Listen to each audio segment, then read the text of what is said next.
Ooh, I just learned the hard way that food poisoning is not at all the best way for any kind of, you know, weight loss options. Oh, dear.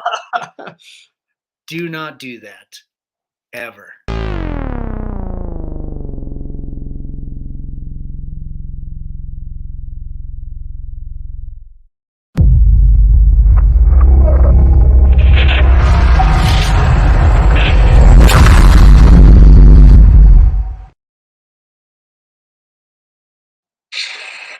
This is COFOH Live Undead. I am your host, Daniel Crosier, and I am joined by the amazing Joshua Werner. What?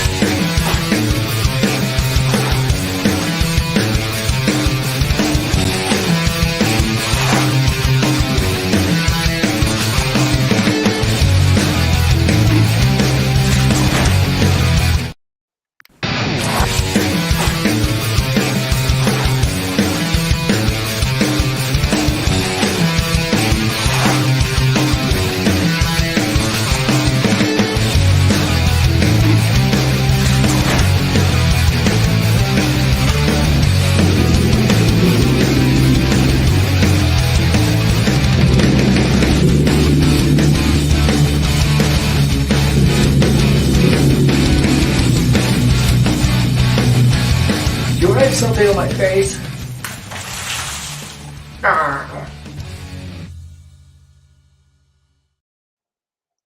Joshua, how are you? Great. So happy to be here. Thanks for coming on the show. Yeah. Josh, you are the editor-in-chief of Source Point Press. You're a cover artist. You wear all kinds of hats. You're a writer as well. Yeah. Good God. And yeah. Before we went live, you were mentioning that you were like coming off a really long day doing an amazing cover for Colin Bunn, and you're going to spend another whole day right after this interview doing another cover. Yep. I got to knock out. I just knocked out four covers in the last week, all for a convention next week and the week after. So they're all getting rush printed, and they're all just variants for all these different shows. And yeah, so I did two for Colin, one for Nightwalkers, and another series he's writing with Heath Amodio called Copycat. And then I did a Crossbones Scully one for MegaCon Orlando. Yes. And I forgot, I did a kids one too, Molang. I forgot about that. And then I've got one more, and it's for Ben Mortara, #1, and that's for a show next week, so I have to get it done tonight. So, yeah. It's a full slate. Well, we won't try to keep you too long tonight. As we need to. I'm here for it. All right. So Joshua, for those not familiar with Source Point and all that you do, tell us a little bit about yourself. Where you came from and how you got into doing comic books. Sure. Yeah. So I co-founded Source Point about it's 10 years ago in December. So we're pretty stoked. Going to celebrate our decade anniversary. It hasn't crumbled yet, so that's amazing. And it's one of those situations where I went to art school. I was a huge comic fan, a huge horror fan, really into all this stuff. And right out the gate, everybody in art school was like, "Don't go into comics. Just don't do it." And I'm an illustration program, not fine art. So everything you do, all art is made for a product. It is not like I'm painting for fun and hope someone buys it. It's like, no, you are painting for a purpose, and you got to do it within these specs and these, limitations. So everything was driven in that direction, much like comic books, including I was doing some storyboarding for films and things like that. And it's all, kind of getting closer and closer to comics. And all my instructors are like, absolutely not. There's no money in it. Don't do it. And then I transferred schools. And a bunch of my instructors at the second school I went to were comic book illustrators. And I just caught the bug again. I became friends with an artist and a writer named Timothy Truman. For anybody who doesn't know, if you look him up later, he's a legend, absolute legend. At the time, he was working on Conan the Barbarian for Dark Horse. And I used to go over to his house after class and like watch him paint and stuff and watch him work. And I would show him things I was doing on the side and, you know, things like that. And it was really cool. And then when I graduated, I was freelancing for a lot of little publishers, doing book covers and some spot illustrations for novels. And next thing you know, they wanted me to start laying out the books because, you know, a lot of people in the book industry, when it comes to novels, you know, they hire an artist to do a painting for the cover. Yeah. Then they hire a graphic designer to then take that painting and, you know, turn it into a full wraparound cover and, you know, figure out the caliper, the paper, so they can determine the, you know, width of the spine and just like lay out all the text. There's like all this technical stuff. Well, I could do both. So I started getting, you know, a lot of work doing the illustration and then, you know, the layout. And I ended up meeting Gary Reed.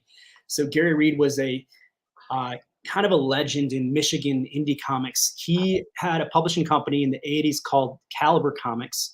And he'd written well over 100 titles himself, just super prolific writer, really talented. But a lot of what Caliber did, they were a creator-owned publishing company that launched a whole bunch of names to fame. Brian Michael Bendis started off there, and then, you know, became a huge, you know, big deal. Marvel the Crow was first published at Caliber, and then, you know, turned into a big film. The longest running comic, zombie comic series of all time, longer than The Walking Dead, Dead World, was a Caliber title that he wrote. Cool. And Caliber was gone at the time. They had gone out of business, but he couldn't stay out of the publishing world. He had like always had a toe in it. So he always had a couple other little tiny companies, but it wasn't his main job anymore. He was a college professor and teaching anthropology, but he just couldn't help it. He had to keep publishing. So he started hiring me freelance. And I was just so inspired to be working under him. I was constantly probing him with questions, and he was just kind of this jaded, you know, you don't want to hear about this stuff. And then one day I said, you know, I really think Michigan needs a new, you know, publisher like that. I think I want to be someone who's, you know, who starts building something like that. And he said, I said, I really want your advice. Like, how do I start a publishing company? And he said, well, don't. That's my answer. Just don't do it. And he looked at me and said, you're going to do it anyway, aren't you? And I said, yeah, I think so. And he said, okay, all right, I'll answer any questions you have. And a lot of the advice he gave me, this was like 12 years ago, I still live by to this day because it's still very applicable.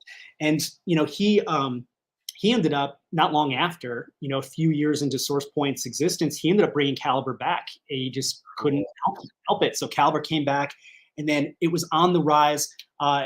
He and I and a few of our other like friends started another company together, and that was building up. And we were working on all these interesting like different types of products that are nerd culture like licensed, and things were on the rise. He ended up writing a story for SourcePoint, even though, you know, Caliber was his outlet. Yeah. He wrote, I asked him if he would like do a story for us. And I was like, we can't afford your script rates, but I will work it off for free on Caliber stuff. And he's like, I got a ton of old books from the 80s and 90s that I don't have files for anymore. He's like, I need somebody to go through, scan every single page, clean them all up, reformat it, re-letter it in some cases. I was like, all right. So I started working off this debt, and he wrote this miniseries for us. And then he came out to sign autographs. We were putting out issue 2 of that series. It was a 5-issue series, and we were in Boston. He was signing autographs, you know, next to me at my table, and then I said, see you at the next show. I think it was going to be New York Comic Con. And it was 2 weeks later, he was dead.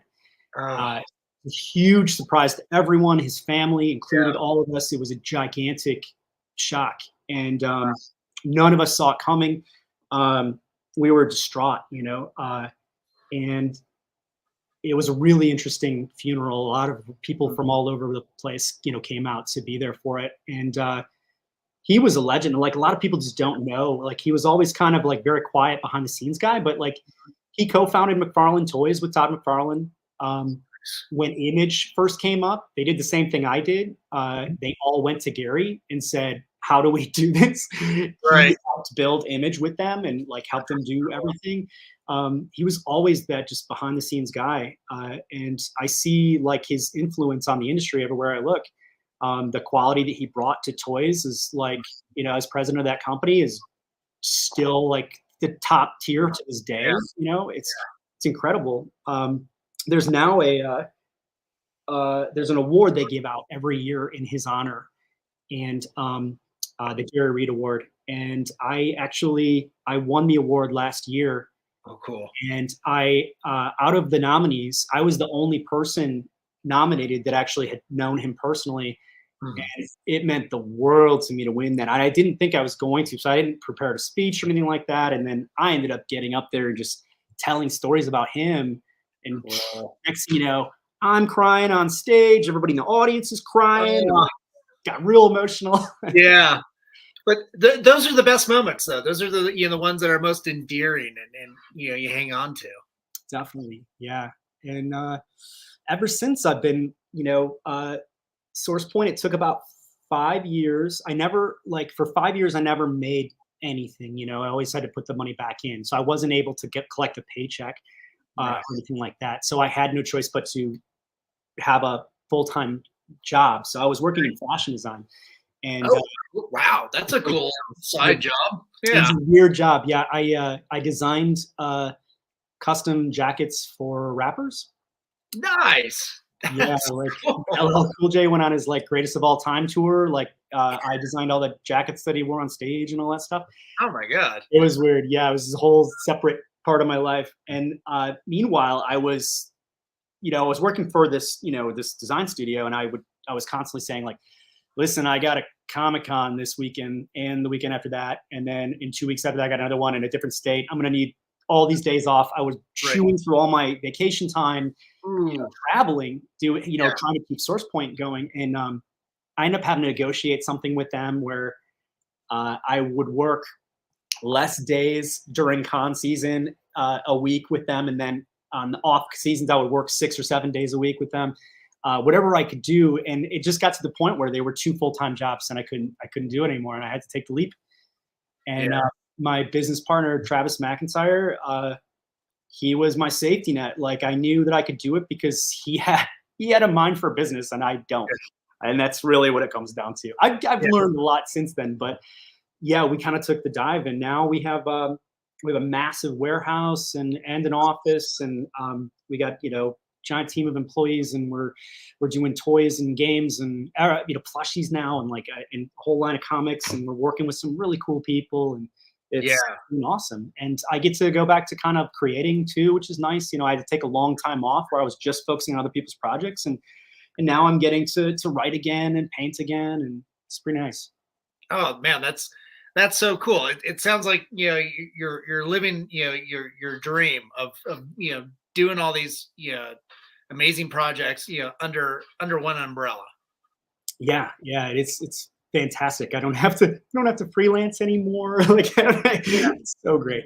Yeah, that's cool. Last year I met up with you. I think I got thrown into a panel with you at Wicked West with our friend Todd Jones, who puts on that out in Loveland, Colorado. I was a killer panel. Yeah, that was a lot of fun. It was a nice eye opener for me because I learned who the hell you are and all the cool shit you do.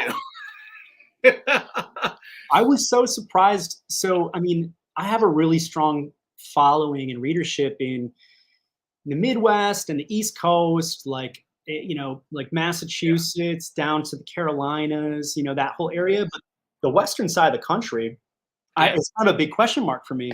I really don't know if anybody's aware of me or what I'm doing. And then I was really surprised, like at that show, I was blown away by how many people like saw that I was going to be there and brought copies of the Winchester Mystery House out for me to sign at the show. And I was like, wow, thank you. Like, that's so awesome. I didn't have to sell you that. You bought that from a store. Like, that's really cool.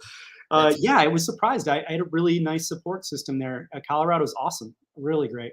That's cool. I have a feeling that, my partner, Brett with Colorado Festival of Horror, he probably bought a bunch of your books and brought them over for you to sign them. That's usually his MO. Yeah. And then I think I noticed my friend Robert Elrod is doing some covers for you too. Yeah, so I met him at that show. Cool. And actually, I gave work to at least 2 people that I met at that show that weekend. I was like, "You're just so much phenomenal talent here." Hey, there he is. What's up, man? That's awesome. He's watching. That's so great.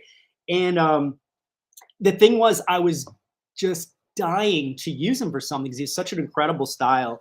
He does these really, really super tight graphite renderings. Mhm. And then when he starts applying color, allows that graphite to show through, it starts becoming kind of painterly to the point where your eyes aren't really sure what you're looking at anymore as far as medium goes. And I love that. Like, that's my favorite thing in the world. I love like working in a way that people really don't know how you did it anymore.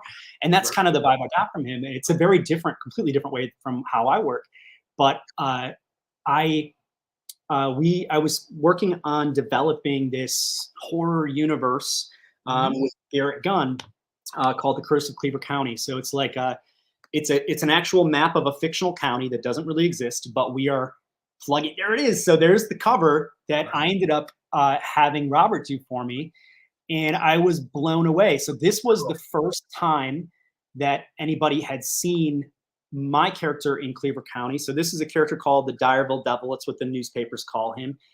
He was a serial killer named Ransom Sullivan who was obsessed with the occult. And when the cops finally figured out like who was doing the killings and they were coming for him, he ended up knowing he wasn't gonna be able to get away, knowing he was going to go, like be killed or be in prison or something. So he had been trying to reach this demon for ages, like all this occult stuff he was working on was in hopes of reaching this demon, and he finally does. He gets this demon to reply to him, named Malthus, and Malthus gives him this power, this like unending like life. So he can't be killed, and now he's basically just a killing tool for Malthus to deliver the souls of sinners to Malthus in hell to build out his ranks of his army. So he's just full on, killing mode, much more so than when he was a serial killer. And he took the head of the goat that he had cut off in the sacrifice that he had done in the ritual that resurrected Malthus, and he wears it like a mask. And it's just a really cool visual, and having the goat head. And I knew Robert would knock it out of the park, and I was so happy to have him. And the problem was at the time I didn't actually have a need for a cover. Like we were not doing the story arc of the Direville Devil until issue 6 of this ongoing series. First story arc is about a character named Shank, this dude right here, and then Direville Devil's next up. But we were going to do a little like preview of both characters in this double feature one-shot comic. And we already had a cover for that. And so far we were keeping the Direville Devil under wraps. So all the solicitations only had Shank on the double feature. And I was like, you know what?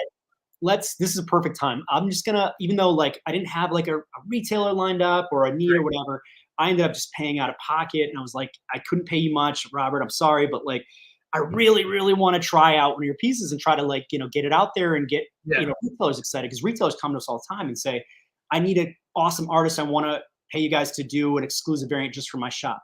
That happens multiple times a month. So I'm always trying to introduce them to new artists. And sometimes it takes off. And so I ended up doing Robert's piece as a web store exclusive for our website. And it's awesome, man. People loved it. I just came back from Pittsburgh a couple weeks ago where we did free copies of that to retailers.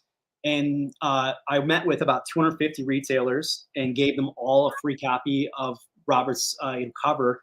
And they were like, who is this? This is awesome. And I'm like, oh yeah, you gotta check this dude out. So I'm really hoping that I can bring him back for more soon. Cool. Yeah, he's chiming in a little bit more. He's wow, thanks so much. Yeah, I was thrilled to do it. And then out of the park, man. So Leighton was the other person. She's amazing. Absolutely incredible, phenomenal artist. I ended up getting Leighton some work doing some source point stuff, but also doing some other stuff. I ended up partnering with Steve Shippey. For those who don't know, Steve Shippey is a very famous ghost hunter. He Cool. did his newest documentary was on the Travel Channel, and it's called the Michigan Hell House. And cool. he also did Haunting in the Heartland, where he traveled around the country with the Travel Channel. Anybody who has Discovery, like the Discovery app, you can watch all of his docs that he does for them. And on Amazon Prime, he has like, I think 14 of his own documentaries on there, and they're phenomenal. Dude's incredible. And I've been a fan of his for years, way before I became friends with him. And he wanted to open a museum. Every single time he investigates these different hauntings, he ends up taking things back with him. Like he owns he's like taken possessed dolls out of houses. He's like, oh crap! And he So has this them is all. gonna be like that display in the Conjuring or something like that. That's what the museum is like. It's glass cases full of. He has an entire possessed wall, and he puts them all in one. And while he was setting, what he needed me for was he needed my help, like doing a bunch of graphic design. I designed the logo for the museum and all the signage you see, and we did some cool paintings and pieces of art. And I hired Leighton to do a bunch more paintings that he could utilize in the marketing and all that stuff. And it was just gorgeous work, really haunting. And so I used myself, Leighton, and Dustin Irvin, who was he was the original artist on the first 2 issues of the Winchester House. So I brought him in too, and we all did work for the museum. It was really cool. And while he was setting the museum up, so much crazy stuff started happening, because he picked, if he's going to open a museum about hauntings, he wanted it to be in a haunted building. So he looked for one of the most haunted buildings he could find, and got some pretty good price on it, turns out. Cool. Because it's like a super old mortuary from the 1800s. And while he was like just setting up the museum, a ton of stuff started happening, like all sorts of poltergeist activity. He's like, I don't even have the camera. So he ended up having to do a documentary about his own museum, a haunting documentary about that. I went to the premiere of it, and it was mind-blowing. It was sold out. There was a line down the street. I designed a whole bunch of T-shirts for him to sell at the premiere, and the people were just like, I want one of all of them. They were just nuts. They were calling their friends. They're like, you want some? Loading up. People flew from all over the world to be at the premiere. Nice. He is just incredible. I'm so lucky, man. I get to work with some really cool people in the horror world. Yeah, I think that's a wonderful thing about, like the genre itself. There's, even the fan base are so impassioned. The creatives and everybody that work on it to mold these worlds that we fall in love with, and we keep coming back to year after year, time after time. It's just all goodness. I don't know why, because we're doing all these grisly, gooey, nasty things. Maybe that's just us expelling that. People latch on to that. It's like, that's I feel that way too sometimes. I tell people that all the time. Like I can't talk bad about Comic-Cons because I do them every month. But I always tell people, like, the vibe at a horror con is so different than the vibe at a Comic-Con. And for one, it's super chill and fun, and people are usually drinking at a horror con.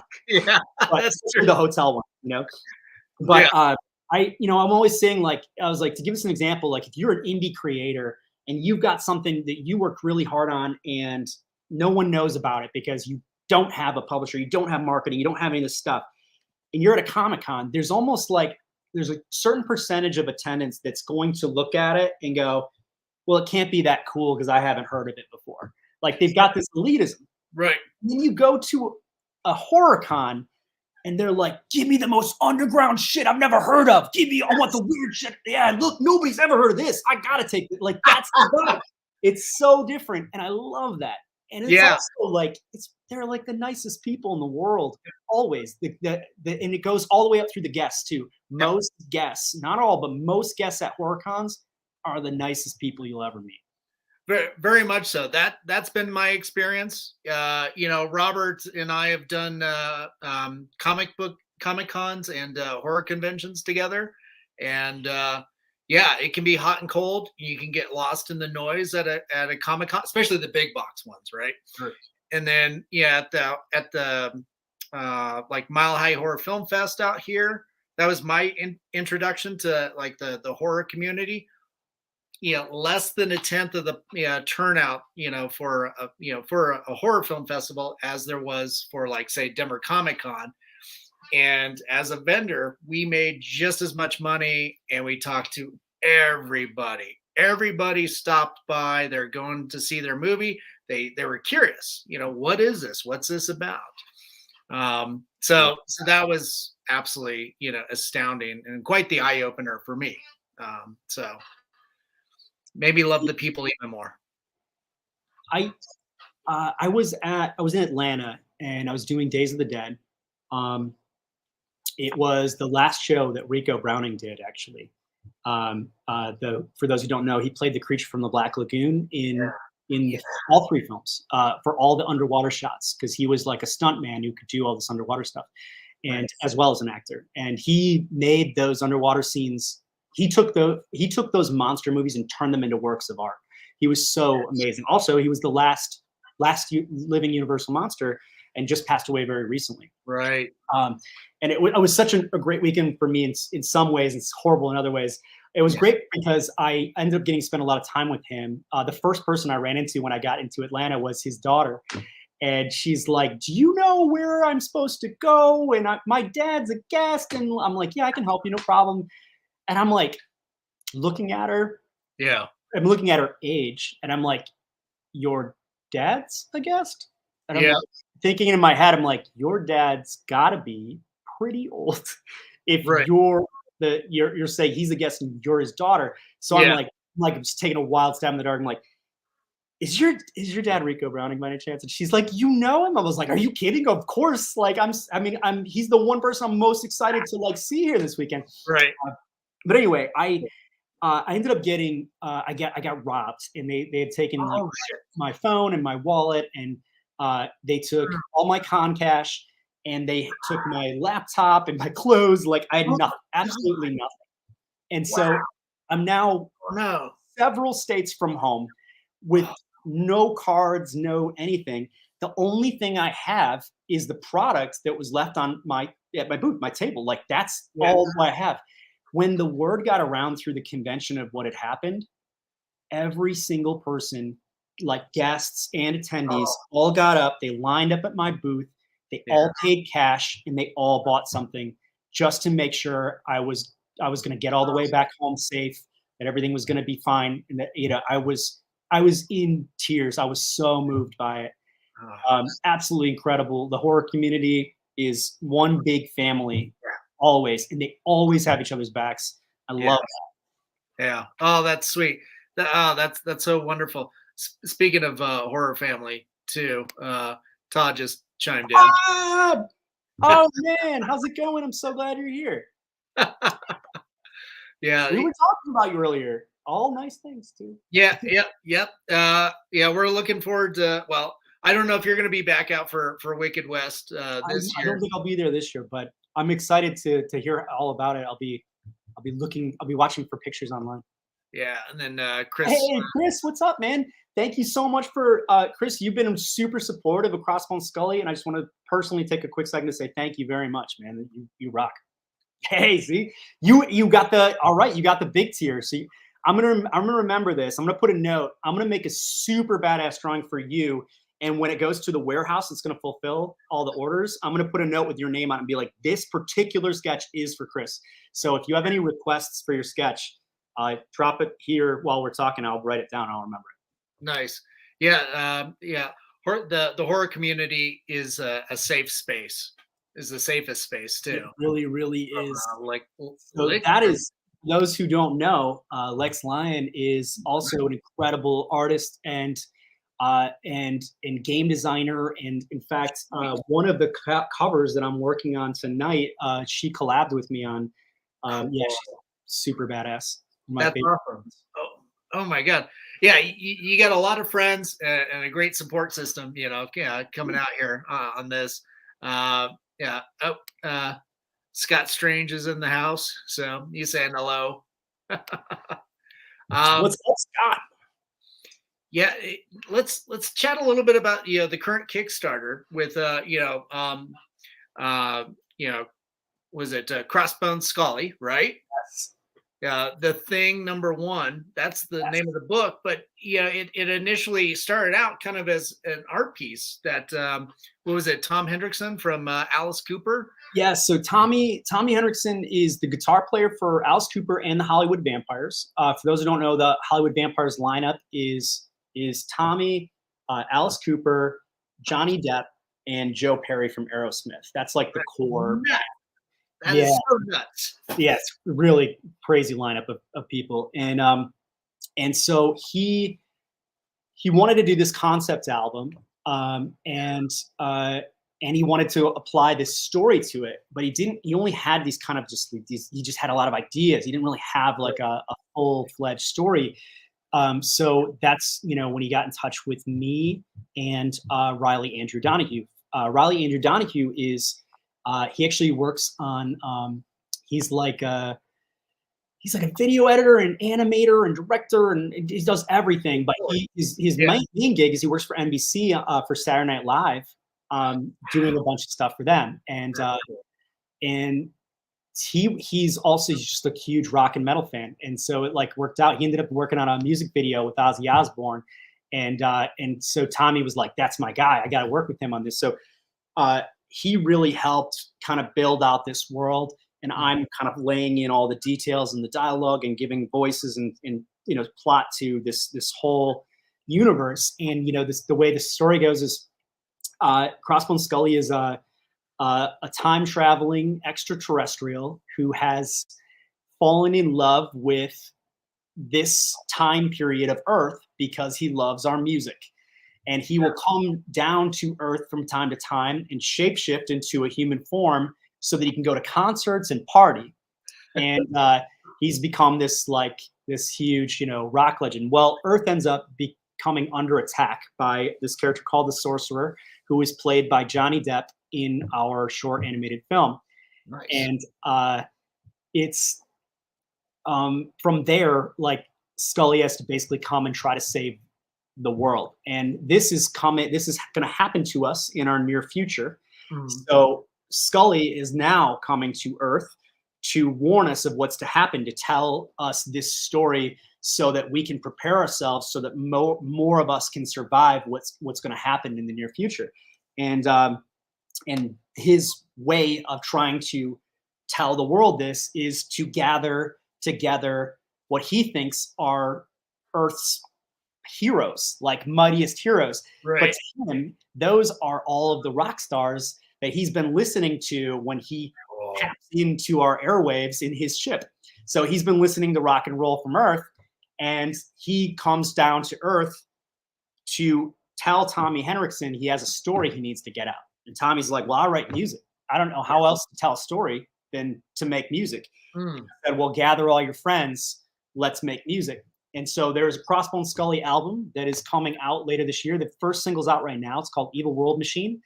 And it's available. You can watch it, listen to it on Spotify, like Apple Music, all the normal places.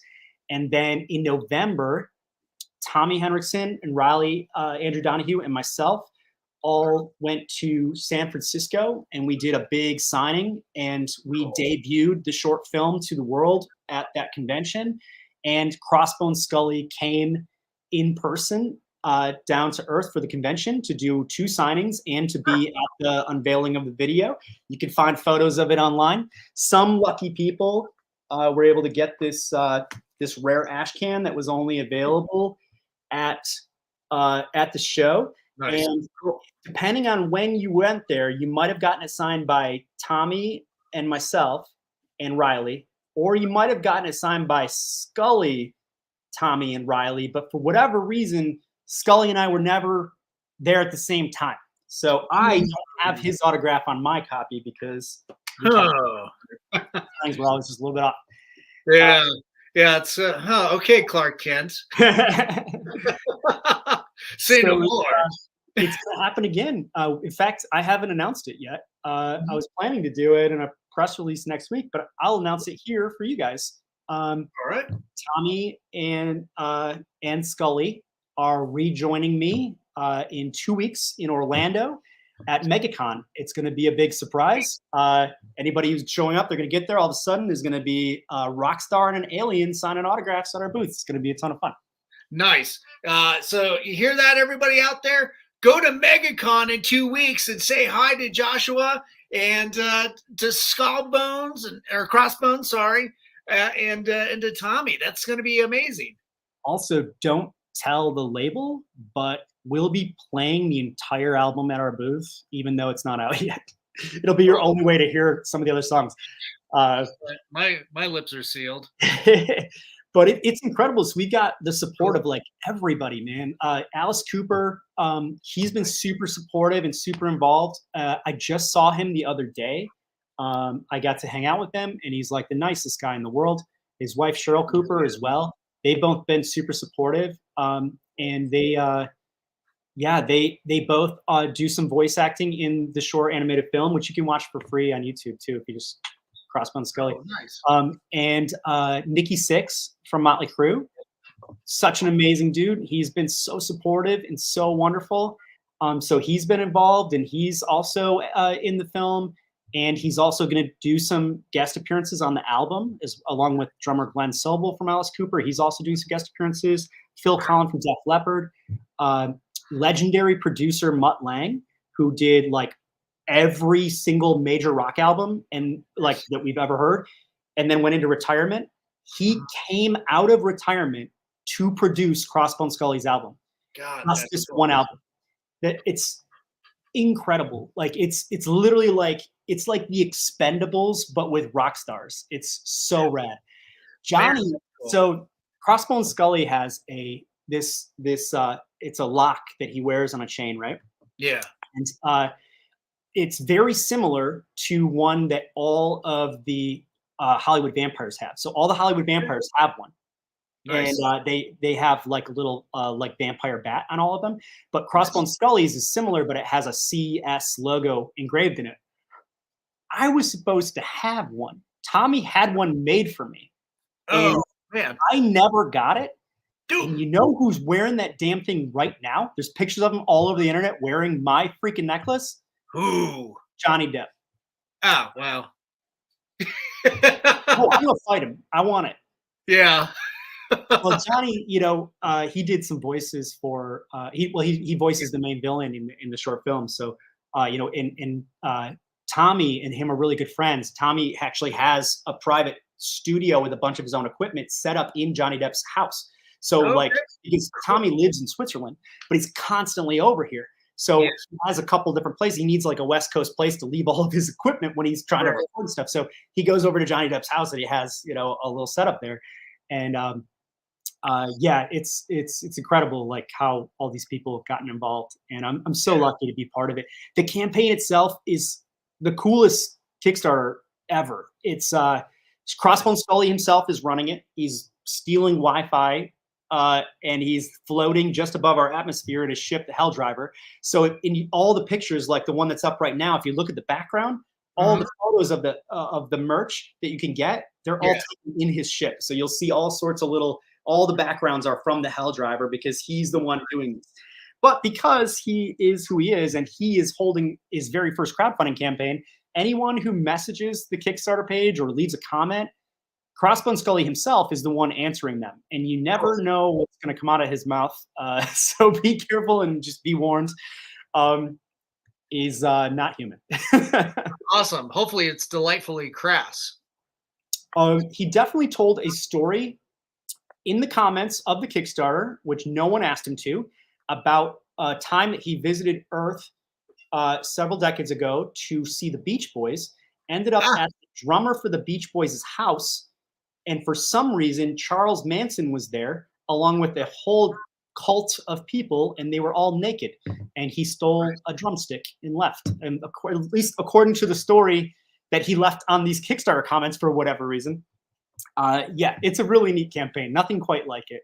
Wow. And one of the cool things too is there's a tier where you can get this card that grants you special access where you can access the Hell Driver. His spaceship's called the Hell Driver, and I've seen it. The thing looks like it's held together with duct tape. It's amazing that it works. But you get access to the Hell Driver database. And what this is essentially is it's like a secret website that you get a password code to, and you get access to it for 1 year. And on this database of his ship, there's a ton of cool bonus content and things that you won't see elsewhere. And the big draw is there's an exclusive Crossbone Scully song that is only for people who have access to the Hell Driver. No one else can hear it. It's not on the album. It's not on so it's pretty rad that we were able to score that for the Kickstarter. That sounds awesome. That sounds so cool. It sounds like you guys got an amazing campaign. And for everybody that's tuning in, we've got the Kickstarter link. It's scrolling down below. It's also at the top of your comment section, so you can go up there and click on the link and go support this amazing project. Good God, this is phenomenal. It's pretty cool, right? I can't complain. Yeah. I'm so lucky to be part of it. And Tommy Henriksen, this is his baby, and it's really just like seeing like the album, come to life, and then seeing like the short film come to life, and now seeing the comic come to life. Like it's really just creating this full version of this story that's extremely artsy and multimedia, but at the same time, it's really fun and silly and lowbrow and ridiculous in all the best ways. It is like the comic is like 80s rock and roll come to life. It is just super badass sci-fi battles, nice, and in the most like metal way. It's really fun. For those, the Kickstarter edition of the comic is exclusive to the Kickstarter. It's not the one that'll be in stores later. It's a deluxe edition with has more content in it. So it's only available. It's a short campaign too. It's only 21 days. So that's the only time you'll ever get the full deluxe edition is this campaign. And that cover art, there's two covers. There's the chromium variant cover, and that is the like kind of black and white looking one with the rainbow like holographic foil. That's my art. The other cover, the good one, the really good one, that cover is painted by Mark Wilkinson. For those who don't know, just to keep the rock and roll legend aspect, we were like, well, we got to have an artist who's big in the rock world. Mark Wilkinson does not do comic book covers. It's not a thing he does. But we got him to because Tommy is good friends with him. And he's the artist who did all of the Judas Priest album covers. Like any amazing Judas Priest album cover you could think of, he did it. Like people have tattoos of his album covers everywhere. He's also the current artist for Iron Maiden. Not the original artist. So Derek Riggs was the original artist. And then when Derek Riggs stopped, Mark Wilkinson took over and is still continuing to be the Iron Maiden artist. So if anybody says he has an Eddie vibe to him, well, the very first painting of him ever done was by the guy who paints Eddie. So yeah, it makes sense. Yeah, it's also kind of our little tribute nod to this world that we're in, this fun playground that we have. This is absolutely off the chain. I mean, it's just heavy metal royalty, just oozing out of this project. For sure.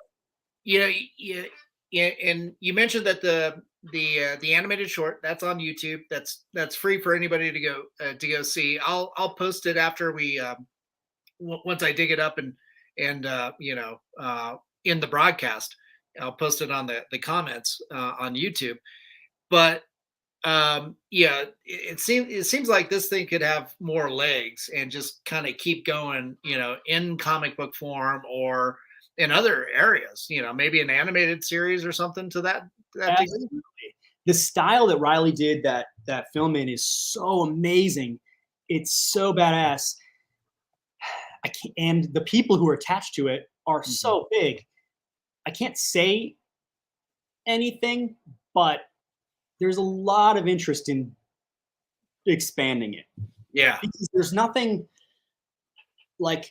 quite like it since Metalocalypse, as far as Right. like metal themed storytelling with Yeah. original music in the show, kind of like, with crazy animation and battles and stuff. So it's like there hasn't been anything like that for quite a while. And Right. honestly, I think we're very due for it. And Right. it would be with like household name stars. Like it's bonkers. Absolutely so cool. Yeah. Oh man, that's super exciting. I'm thinking toys.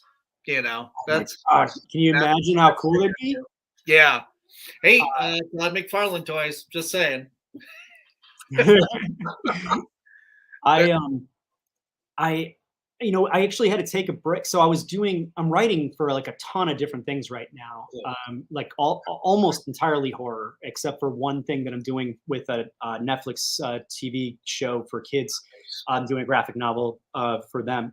But everything else is pretty much horror. And I basically had to kind of pause to give my all and focus on Scully for a while because this project is just it needs to be seen. Like people need to know about this. So I'm like busting my butt trying to get the word out there right now. And thing about these rock stars is, they're rock stars. They're super famous. Every single one of these people who have been famous as long as I've been alive is ridiculously humble. Like so humble that they're like, oh, I don't want to bug my fans. And I'm like, please bug your fans. They Yeah. want to be bugged by you. You're you, Yeah. So I'm out here like knocking on doors, like, have you heard of this? It's incredible. Yeah. Because I work with these really, really, really nice people who are like, not going to impose and not going to spam people's feeds. And I'm like, I'm going to spam the feeds for you. Don't worry. I got you. So yeah, unfortunately, anybody who follows my stuff, I'm really sorry, but you're going to see a lot of Crossbone Scully stuff for at least 2 more weeks, and then we'll chill. I swear. As you should. I mean, you got a Kickstarter campaign. You got to finance that. You got to get that out there. Get the word out there as much as possible. And and all the more reason why you're doing some of these shows to connect with the audience. So true. And And making Tommy fly from Switzerland out to the U.S. to go to a Comic-Con. I mean, I'm so lucky that he's down for it. He's so into it, and his That's fans are the best. I'm so lucky to Good. get to meet them. When they come out, they travel to see him, and I get to see like just how passionate everybody is about not only the music but the people. And Tommy is one of the most genuine, kind people I've ever met. Nice. Hey, that reminds me. I think Alice Cooper and Rob Zombie are going to be in town, a couple miles away from our event. Um, Yep. I during highly recommend everybody get tickets to that show before it sells out. Yeah. My state, where I am, the show's already sold out. They Nice. just announced that Nita Strauss is back in the band. She left Alice Cooper for a while, and she's a big fan favorite. She's got a big crowd draw. Nice. Kane Roberts, stepped in and took over for her while she was out doing other stuff and other projects. Now she's back, and this is her first tour back, so that's going to be awesome to see her again. It's going to be great. And for those who haven't seen Alice live, one of the best shows you'll ever see in your life. And for those who haven't seen Alice live anytime recently, I just saw him the other day that it's incredible. He sounds perfect. The whole band is perfect. They're just spot on. They're so good live. Sweet. Distortions Unlimited out in Greeley, Colorado. They do a lot of Alice's props. Oh, no kidding. That's super cool. Yeah, they're an animatronic company, and Ed, who's out there, Ed and Marcia, they've been friends with Alice for quite a few years, I think. That's fantastic. He's the nicest guy. For those who don't know, his entire family runs a nonprofit Cool. charity where they give like free art and music lessons to teens, and they're taught by like Sammy Hagar is one of the instructors, Rob Nice. Zombie. It's like all of their friends. It's really, really cool what they do. And they hold a big, massive Christmas concert every year to raise money for the program. So anytime you get a chance and you've got some extra cash and you just want to support something cool, like that's a really great charity. That's awesome. Yeah. Joshua, we're about out of time, and I know you got to get to the next shop. It's going to be a late night again for you. But I wanted to say, thanks for being so generous with your time and coming on to the show and talking about all the cool things that you are doing and all the cool people that you're working with, and you know, making some amazing art and stories that they're, you know, help enrich so many people's lives. Super quick before we go, Yeah. we still have some viewers here. Is anybody here a Universal Monsters fan? Ooh. Yeah. If you are, like, comment real quick. But I'm going to drop something here that not a lot of people know because I haven't been talking about it because I've been so buried with my other projects, and this one's a little further down the road. Nice. I am working with Ron Chaney. He's the great grandson of he's the great grandson of Lon Chaney and the grandson of Lon Chaney Jr. He has dedicated himself to, Todd. Todd's one of the best horror fans, of course, Robert. So he's really keeping his family legacy alive. And he is also sitting on incredible scripts, like film scripts of unfilmed things. One of them is a sequel to The Wolfman called Curse the Wolfman. Yes. I have been slowly in the background with all these other things going on, writing a graphic novel adaptation of that screenplay, so that the first time that this sequel will ever be shown to the world is going to be in graphic novel form. And my artist on Crossbone Scully, Stan Yak, this amazing dude right here, he is doing the art in my Wolfman graphic novel that I'm working on with Ron Chaney. And on top of that, this is an even better one. And there is a very famous lost film called London After Midnight, starring Lon Chaney Sr. It was a big Universal film blockbuster that was lost in a fire. And now that was so long ago that there's not very many people left on Earth today that saw it, that have seen the film, because a lot of them have passed away.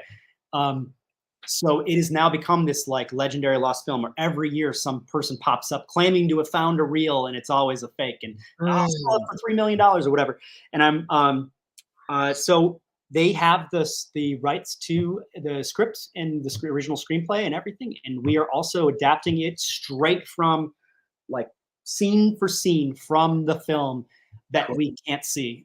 So it will be, there are some very loose and rough adaptations out there in the world, but this will be the Chaney estate approved, official, first time ever full look at what the movie was like, but in a graphic novel format.